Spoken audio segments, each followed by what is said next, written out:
is that we have to make a distinction between two words, easy words to remember, folks. Knowledge and guidance. There's two different things. Knowledge increases for a human being. When you're a child, you know very little. When you're 2, you know very little. When you're 3, you know a little bit more. When you're 4, you know a little bit more. When you're 40, you know more. When you're 41, you know more. When you're 70, you know more. When you're 75, you know even more. Your knowledge is constantly increasing. As your experience is increasing, as your reading is increasing, your knowledge is increasing. Knowledge doesn't go down, it only goes up. But guidance doesn't, it's not an upward chart. Guidance is up one day, down the next day, up one day, falls off a cliff the next day.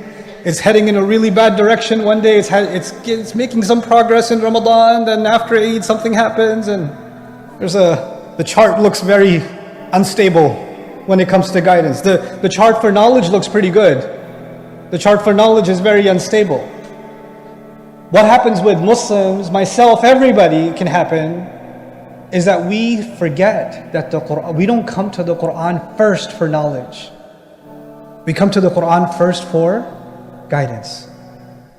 And the thing is, we read something we've already read before. And what do we say? Oh, this khutbah is about Surah Al-Asr. I've heard Al-Asr a million times, man. I already know it. I already know it. Yes, knowledge you already have. But the thing is, you can't say just because I already have knowledge, I already have guidance. Guidance doesn't work that way. Guidance is like water. You don't say, last week I already have a glass of water. I need this again. It's like Allah compares the Quran to rain, to water. He does this for a reason, because the earth needs to be nourished again and nourished again and nourished again. So actually, the second thing that will help me contemplate the Quran is I will understand that even though I'm learning from it, I'm getting knowledge from it, knowledge was never the goal. Actually, guidance was the goal. The knowledge is only being acquired not for interesting information. I'm not learning the i'rab of the Quran or studying balagha or studying different tafasir, and I'm not learning the technicalities and the ikhtilafat, the differences of the mufassirin on a surah or in an ayah or the different qira'at. I'm not learning all of that for interesting information that I can quote, or I can say I read this book and this book and this book and this book. No, all of that is just a step to the real goal. I want guidance from Allah. That's why this book was sent. Not because of the information, but because what that information leads to.